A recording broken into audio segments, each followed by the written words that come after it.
Hi guys! Papakita ko nga pala ang aking lulutuin ngayon.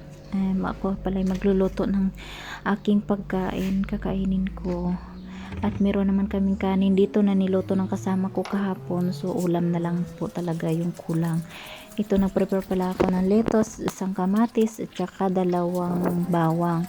Pinuntahan ko nga pala ang aking labahin kasi hindi pa pala ako tapos maglaba. Meron pa palang last na mga puti. So bumalik na nga pala ako dito at itutuloy ko na yung paghahanda ng aking kakainin. So ito na nga pala, ipakita ko sa inyo. Lettuce lang naman tong lulutuin ko, mikos-mikos ko lang naman to. So hinihiwain ko lang siya ng maliliit para mabilis siyang maluto. So ayan nga pala, pinakita ko nga pala sa inyo ng dahon. Tinanggal ko nga pala yung may mga itim-itim na at saka yung matigas. Ayan na. Binilisan ko na ito at ako'y gutom na gutom na. Anong oras na? Alas 11 na, ako hindi pa nakakain.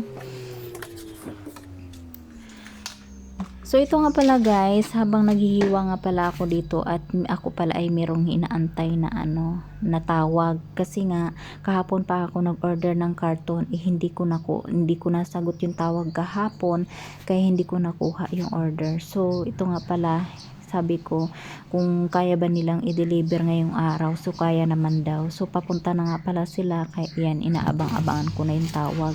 Hindi ko talaga inilayo yung cellphone sa harap ko kasi nga baka bigla silang tumawag at hindi ko na naman masagot. So hinahiwa ko na nga pala yung dapat kong hiwain ng mga lettuce na yun, yung dahon ng lettuce.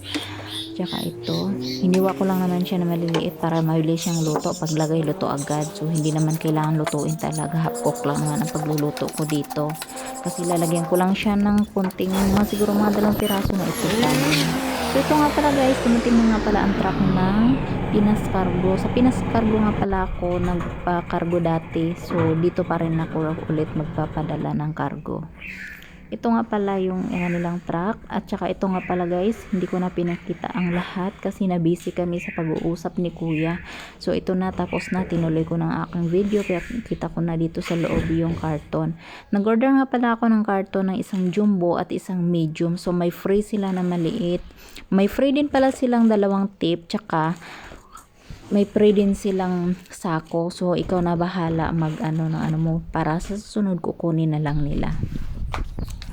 So mabilis ang video guys, babalik na pala ako at magsisimula na ako magluto. Ito na, mag-i-start na pala ako magluto. Mikos-mikos lang yan, gisa-gisa lang yan. Mabilis ang gisa lang yan kasi half cook lang naman talaga yung pagluluto ko dyan.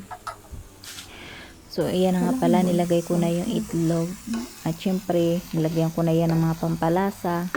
At hindi pala ako nagpapawala ng magic sarap. Nag-order talaga ako palagi pag paubos na yung aking magic sarap. Kasi pag oras magluto ako, meron akong pampalasa. See you na nga guys. Kain nga pala tayo. Maraming salamat. Thank you and God bless.